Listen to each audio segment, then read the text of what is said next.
Mesdames, Messieurs, bonjour et très heureux de vous retrouver dans ce Trésor au Bénin. Voici le sommaire. Le Bénin célèbre ce jeudi 1er juin la 39e édition de la Journée nationale de l'arbre, une commémoration qui sert de tremplin pour les pouvoirs publics dans la sensibilisation des populations, en les invitant à planter un arbre afin de limiter les effets de la désertification. Cette année, la particularité de la journée est la restauration des essences locales. Le directeur des eaux, forêts et chasse nous en parle dans ce Trésor au Bénin. Et puis ensuite, que sont-ils devenus les espaces publics verts dans la ville de Cotonou? Autrefois, espace privilégié des Cotonois, le temps d'une pause avant de reprendre les activités dans l'après-midi. Ces espaces publics verts font cruellement défaut dans la ville capitale. Les raisons sont à suivre dans cette édition. Et puis enfin, alerter sur un cas de pollution maritime à Cotonou dû à la proximité d'un point de regroupement d'ordures avec la mer. L'une de nos équipes s'est rendue sur le terrain pour un constat. Y a-t-il effectivement de l'insalubrité sur l'une des plages au quartier Papa de Martin? La réponse est à suivre dans ce Trésor au Bénin. Voici pour vous le sommaire de cette édition. Mesdames, Messieurs, à nouveau, bonjour et bienvenue si vous nous rejoignez. Au-delà d'être un être vivant, essentiel à l'écosystème, l'arbre est une importance capitale pour l'homme au Bénin. L'arbre a une place particulière dans l'atteinte des objectifs de développement durable. À titre illustratif, la journée du 1er juin est dédiée aux arbres. Cette année, la particularité de la journée nationale de l'arbre est la restauration des essences locales. Pour plus de détails, suivez cette interview que nous a accordé le directeur des eaux, forêts et chasse. Le thème de cette édition 2023, c'est plantons et entretenons les essences autochtones pour restaurer nos écosystèmes et préserver notre santé. Il y a deux mots forts, essences autochtones et restauration des écosystèmes, sans oublier bien sûr la santé. Pourquoi? Parce que nous sommes dans la décennie de la restauration des écosystèmes. Et face au changement climatique et à la perte de la biodiversité, les essences autochtones, les essences de chez nous, les essences locales, endogènes, sont réputées comme étant plus tolérantes, plus résilientes au changement climatique.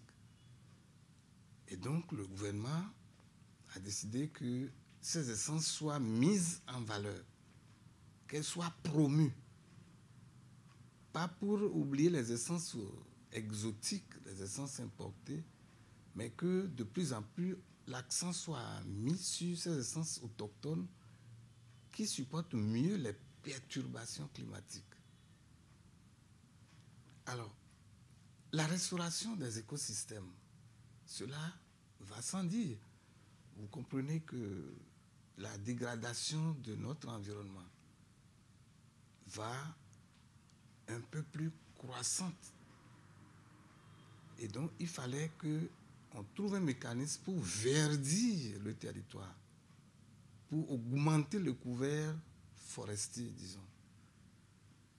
C'est pour ça que les essences autochtones ont été retenues pour compléter les essences exotiques, bien sûr, et augmenter le couvert forestier du pays. Et bien, nous restons à nouveau avec le directeur général des eaux, forêts et chasse. Le constat est assez palpable. La flore locale disparaît peu à peu. C'est suite à ce constat que la 39e édition de la Journée nationale de l'arbre se particularise en mettant l'accent sur les essences autochtones. Qu'entend-on par le thème essences locales? Et bien entendu, comment les identifier? Voici les réponses. La Journée internationale des forêts, édition 2023, a prévu de mettre en valeur le rôle des essences autochtones dans la préservation de la santé des populations. Les essences autochtones sont nombreuses. Nous avons par exemple ce que nous appelons le koso. En fond, le koso, c'est une essence autochtone. Le nom scientifique, c'est Pterocarpus erinaceus. Nous avons la Phaselia africana, c'est une essence de chez nous qui pousse à l'état naturel, que beaucoup aiment à cause de la beauté de son bois. Le néré, le Parkia biglobosa, c'est une essence de chez nous. Et vous voyez les divers usages qui sont faits du néré. Le baobab, c'est une essence de chez nous. Adansonia digitata. Elles sont nombreuses. Le tamarinier. Le tamarinier, c'est une espèce de plante dont les fruits sont utilisés pour traiter le palu. Le samba. Le samba Triplocyton scleroxylon, c'est une espèce qui est très recherchée au sud et au centre Bénin, surtout au sud Bénin, que ce soit dans l'Ouémé, dans l'Atlantique, dans le Monokoufo. Cette espèce est utilisée pour ses valeurs magico-religieuses. Et ces essences autochtones, etc., sont en train de disparaître. C'est pour ça qu'il faut les restaurer. Il faut les promouvoir. Sinon, nos enfants, nos petits-enfants vont en manquer amèrement. Ils ne sont pas négligés. Il faut encourager ceux qui plantent et entretiennent et demander que tout le monde fasse pareil. Qu'on préserve l'arbre parce que l'arbre, c'est la vie.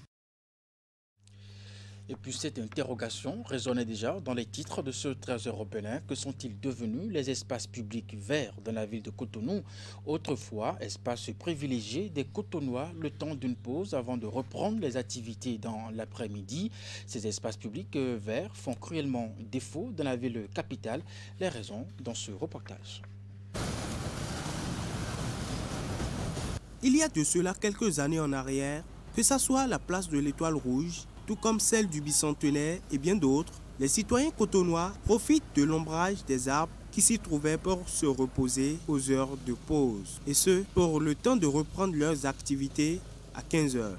Chose qui ne se remarque plus ces derniers temps, faute d'espaces publics verts. En temps, il y avait quand même quelques espaces publics, comme l'Étoile Rouge, qui était construit, et la place de l'Étoile qui était construite, et on avait un peu un sentiment de vert. Mais lorsque les gens ont adopté une politique de, comment on appelle, de verdissement, qui ne sont plus des espèces qu'il faut à la place qu'il faut, vous avez vu ce que l'Étoile Rouge est devenu. D'abord, le trafic fait que l'accessibilité est difficile, et les arbres qui sont là, c'est que des Terminalia mentali qui ne sont pas des espèces de chez nous. Et voilà, le développement actuel nous a rattrapés et nous avons perdu énormément en biodiversité. On est même tenté d'aller chercher des plantes exotiques pour pouvoir créer le vert dans notre environnement. Cette situation est également due au déboisement créé par les citoyens, mais aussi aux différents aménagements que la ville connaît depuis quelques années. L'homme également cherche donc du bois dans ces milieux-là pour les divers besoins, les besoins quotidiens. Et donc, compte tenu de ces divers aménagements et de l'utilisation de la plante pour des besoins alimentaires, des besoins sanitaires, la végétation au niveau donc, de la côte est en train de disparaître. Et ce qui fait que désormais, vous n'avez plus ces espaces verts sur la côte. Le problème d'absence d'espace vert à Cotonou peut également partir d'une mauvaise étude d'impact environnemental et social. Dans le PGS, dans le plan de gestion environnementale et sociale, qui a naissé aux études d'impact environnemental et social, on prévoit toujours que l'on réalise le nombre d'espèces détruites là fois 5. C'est-à-dire quoi? Je viens de détruire, par exemple, 10 plants de teck ici, je dois mettre en terre ces 4 plants de teck. Par conséquent, lorsque vous ne respectez pas cette prescription du décret, ça veut dire que vous n'êtes pas un bon professionnel en matière de réalisation de vos études d'impact environnemental et social. Parce que tout ce que nous disons, la finalité, c'est dans les études d'impact environnemental et social. Parce que pour faire un aménagement, forcément, vous devez détruire, vous devez agir sur l'espace existant. Pour les autorités en charge, de la gestion des eaux et forêts, la politique d'aménagement de la ville de Cotonou répond à un principe. Les arbres victimes des projets d'aménagement sont aussitôt remplacés par d'autres. De plus en plus, on détruit moins l'environnement pour installer des infrastructures. Et si vous regardez dans la ville, comme vous dites, il y a des pavés partout. Mais le long des pavés, il y a des arbres. Parce qu'il fallait élargir les voies. Il fallait faire des aménagements avant de mettre les pavés. Il a fallu enlever quelques arbres. Ceux qu'on pouvait préserver ont été préservés. Les techniciens ont été instruits dans ce sens-là. À défaut des espaces publics verts, le gouvernement, dans sa volonté d'assainir le cadre de vie des Béninois, a réalisé des jardins géants et fleurissants qui ont changé le visage de Cotonou. Des parcs urbains qui apportent du charme à la ville capitale du Bénin.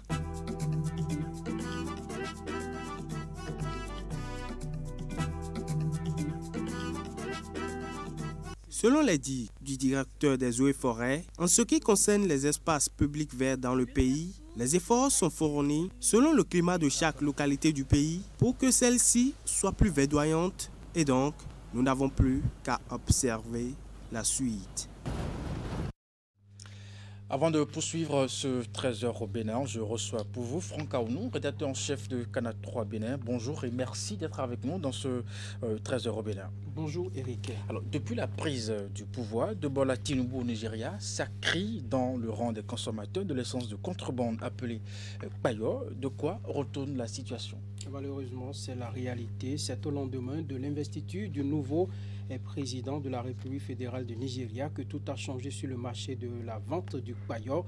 En effet, au cours de cette cérémonie, Bola Ahmed Tinubu a annoncé la suppression totale de la subvention sur les carburants.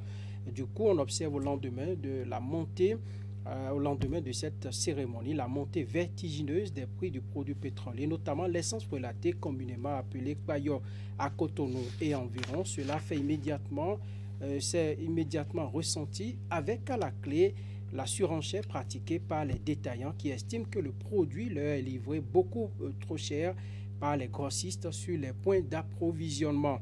Donc, depuis ce mardi, Eric, c'est la galère pour ceux qui ont adopté l'essence de contrebande pour faire tourner les moteurs de leurs engins, à savoir les motocyclistes, les automobilistes et autres qui mènent des activités nécessitant le carburant. Dans la ville de Cotonou, l'essence est passée très rapidement de 500 francs CFA lundi soir à 700 voire 800 francs par endroit ce jeudi matin.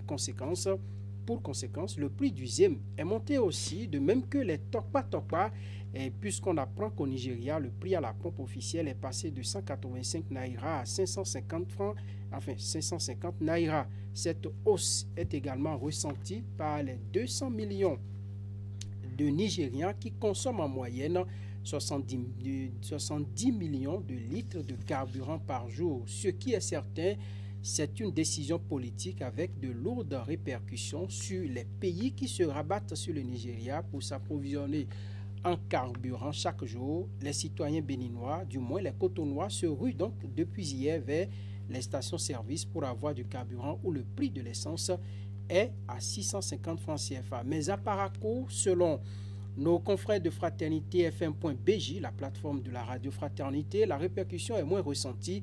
Le Payo se vend à 450 francs CFA ce jeudi matin contre 350 avant la décision. Sur Atumatin de ce mercredi déjà, la question avait été abordée par un spécialiste de la débrouille, Dr Bruno Moncho, reçu par Tanguy Agoy. Nous allons écouter un extrait des explications qu'il a apportées.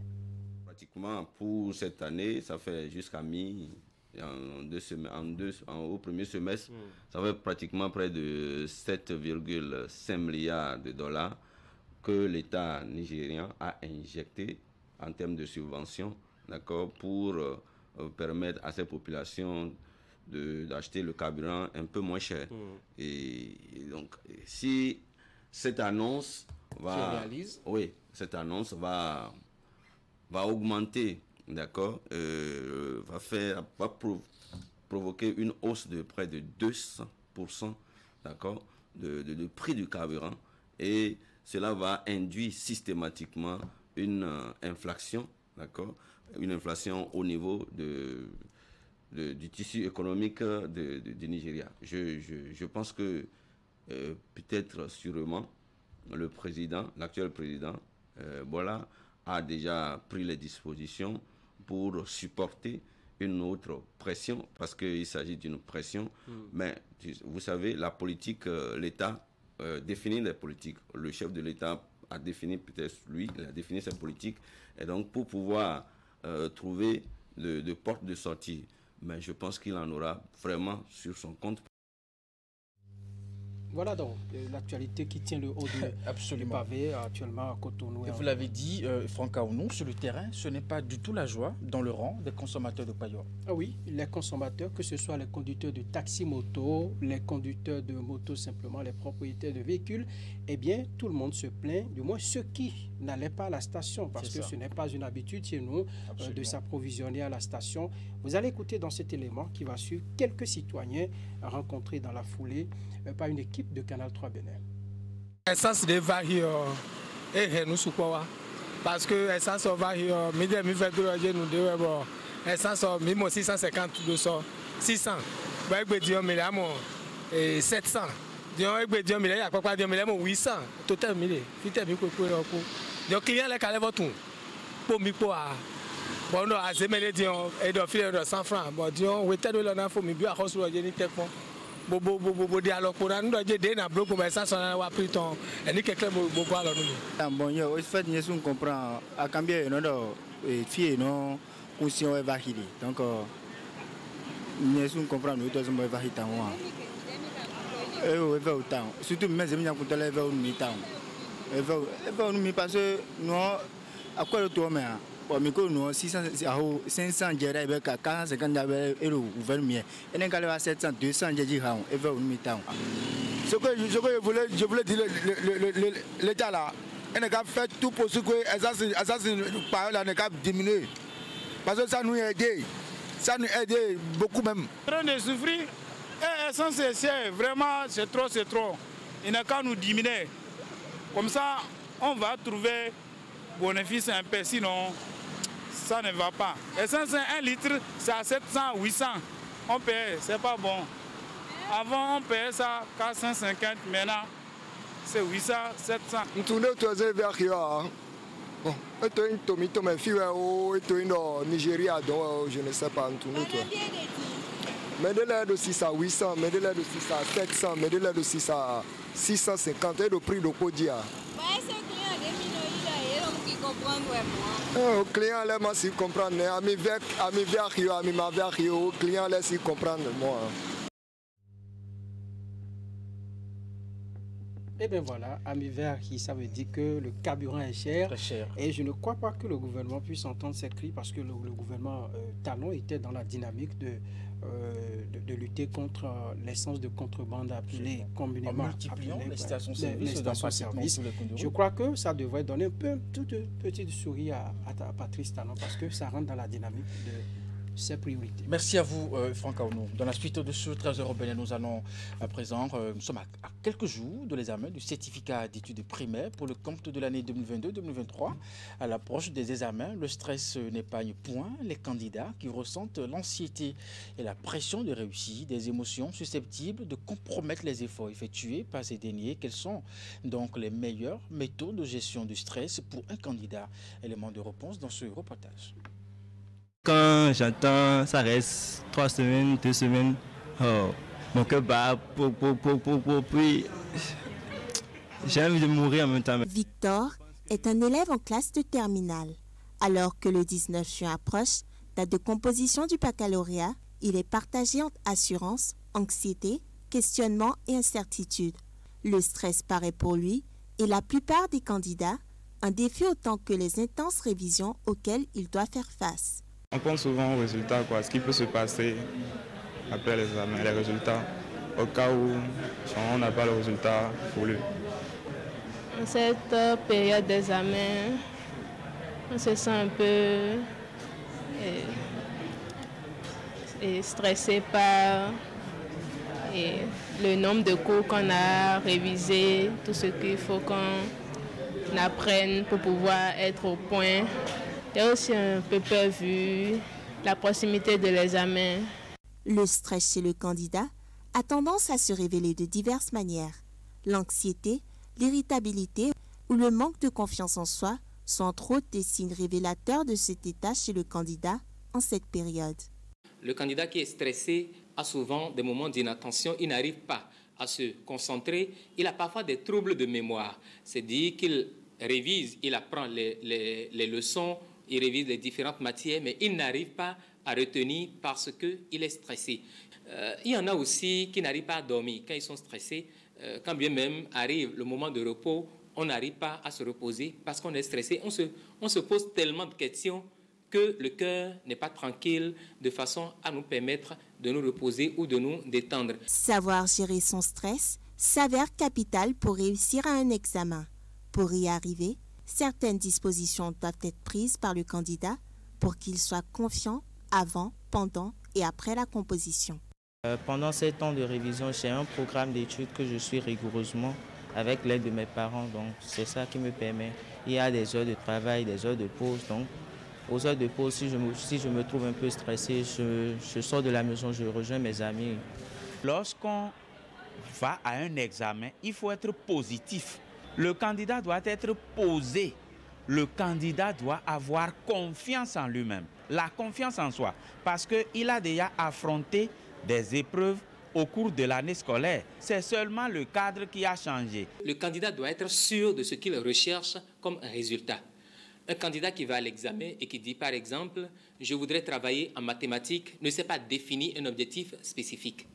Mais le candidat qui plutôt dit « je voudrais obtenir 15 sur 20 en mathématiques », il s'est défini un objectif spécifique. Donc l'objectif doit être le plus précis que possible. Il faut se relaxer. Quand on veut éviter le stress, il faut se relaxer. Le corps n'est pas un robot. Et on dit à corps fatigué, cerveau peu efficace. Et donc il faut trouver le moyen, quand on a un peu travaillé ou quand on a beaucoup travaillé, de beaucoup se reposer aussi pour laisser le corps se détendre.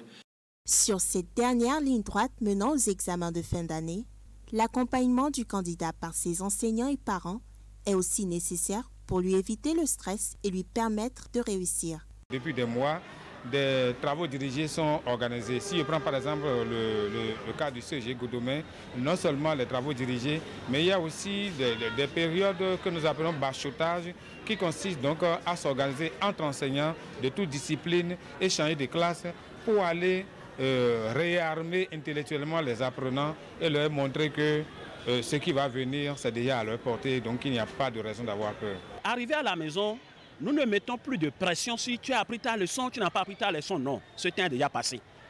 Donc ce que nous pouvons suivre avec eux, nous suivons avec eux. Et ça revient aux parents de bien vouloir discuter avec les enfants, de bien vouloir écouter les enfants et aussi de suivre leur alimentation. La gestion du stress est un aspect parmi tant d'autres qui ne doit pas être négligé. Lorsqu'on a les moyens, il serait judicieux d'y associer les spécialistes. Nous allons à présent faire un zoom sur une nouvelle infrastructure routière érigée dans la commune d'Abomey-Calavi pour soulager les peines des populations. Il s'agit du nouveau pont de Womé qui passe par le carrefour Aglouza dans l'arrondissement de Godomé. C'est un joyau applaudi par les populations qui pendant longtemps ont enregistré de nombreux cas de noyades dans les rangs des usagers des riverains. Mais ce pont qui attend d'être inauguré n'est certainement pas encore achevé selon les riverains et même les autorités locales à cause des travaux d'assainissement qui font cruellement défaut, occasionnant des désagréments pour les ménages et les rues autour du pont nouvellement construit. Une de nos équipes de reportage était sur le terrain pour constater la situation. Voici le reportage. Voici la nouvelle infrastructure dont l'inauguration est tant attendue par les populations d'Abomey-Calavi. Un nouveau pont pour relier le quartier Womé à la route inter-État Cotonou-Lomé via le carrefour Aglouza dans l'arrondissement de Godomé. Comment on va te faire de bonnes choses et tu ne vas pas bien l'accueillir? Ça, c'est avec joie. Pour aller à Womé maintenant, on passe par l'autre voie avant d'aller là-bas. Donc, avec ça, c'est un peu bousculé pour nous. Donc, on n'a pas le... On est un peu pressé pour qu'il ouvre la voie pour nous. Doté d'une chaussée de 2 voies de circulation de 3,5 mètres chacune et de 2 trottoirs d'1,75 m chacun pour les piétons, le nouveau pont de Womé est érigé pour faciliter la mobilité des personnes et sécuriser usagers et riverains, autrefois contraints de traverser les bas-fonds avec les risques d'accidents de noyade fréquemment enregistrés sur le tronçon. Fruit de la détermination du gouvernement du président Patrice Talon, cette nouvelle infrastructure est un raccourci de plusieurs kilomètres pour les usagers. Il y avait constamment des cas de noyade et même des agressions étaient enregistrées. Mais aujourd'hui, nous sommes heureux de voir l'érection de ce nouveau pont. La situation avant était difficile, mais maintenant, présentement, ça a été décanté à une partie pour le moment. Et on souhaite que ça décante pour la totalité.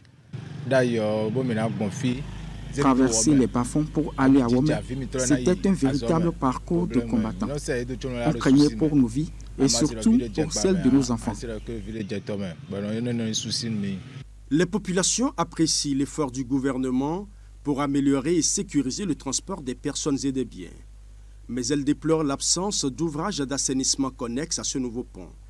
Des défauts de construction qui, selon eux, seraient à la base des désagréments de plus en plus constatés depuis l'entame des travaux de construction. Le pont, c'est beau, c'est bien. C'est un truc pour servir la nation et ça facilite la tâche à nous tous. Mais les conséquences qui sont directement liées à ceux qui sont, qu'on appelle, dans la zone de ce pont-là, sont défavorables. L'eau qui coule du pont envahit toutes les maisons riveraines. C'est pénible depuis qu'ils ont érigé ce pont. Certains ont même quitté ici. D'abord, ils ont orienté les conduits d'eau vers les maisons, ou quand il pleut, comme vous constatez avec moi, quand il pleut automatiquement, l'eau est orientée directement vers les maisons. Il reste la continuité jusqu'au carrefour Aglouza. C'est ça qu'on appelle demi. Ils ont fait demi, il reste encore demi. La voie n'est pas encore réceptionnée, le pont n'est pas encore réceptionné. Et je me suis rapproché, voir les difficultés de ces administrés qui sont des deux côtés du pont, des extrémités du pont. Je me suis rapproché du directeur du projet et il m'a confirmé que c'est que tout sera fait et bien fait. Je ne peux que demander la patience à notre population. Et eux-mêmes, ils doivent savoir qu'on ne peut jamais faire l'omelette sans casser les œufs. Je crois qu'avant de livrer totalement ce joyau, l'entrepreneur fera quelque chose pour soulager tant soit peu cette population. Bien que presque terminé, ce pont qui sera bientôt inauguré ne semble totalement pas combler les attentes des riverains.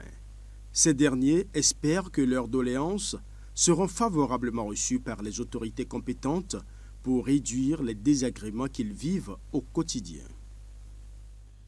Avant de vous quitter, alertez sur un cas de pollution maritime à Cotonou dû à la proximité d'un point de regroupement d'ordures avec la mer. L'une de nos équipes s'est rendue sur le terrain pour un constat. Y a-t-il effectivement de l'insalubrité sur l'une des plages au quartier Akpakpa-Donatin? La réponse dans ce reportage. C'est samedi et nous sommes à Akpakpa, précisément à la plage de Donatin. Cependant, loin d'avoir effectué ce déplacement, en vue de profiter d'une paisible rencontre avec la nature, nous sommes ici pour réaliser un constat. L'existence d'une décharge d'ordures à quelques dizaines de mètres des eaux. Si cette situation est de nature à poser quelques problèmes aux riverains en termes d'hygiène, d'après les propos de ces derniers, il n'en est rien. Bon, et le lieu d'ordures qu'ils ont fait ici, là, c'est bon pour le quartier. Mais des fois, il y a des mouches qui nous dérangent. Mais ça ne sent pas trop. Parce qu'ils ramassent ça au fur et à mesure. Mais le quartier est un peu propre par rapport auparavant. Sinon, auparavant, les gens déposent des ordures un peu partout. Mais maintenant, c'est un peu mieux. C'est un peu plus sale comme avant. Des fois, s'ils ont fini de travailler, ils prennent le balai, ils arrangent tout. Et puis, des fois, si le truc est plein, donc les camions viennent changer ça, chap, parce qu'ils ne laissent pas durer là-bas. Et puis, ça ne sent pas. Donc, ils entretiennent bien ici. Ces dires sont confirmés par l'un des travailleurs du site que nous avons rencontré. Le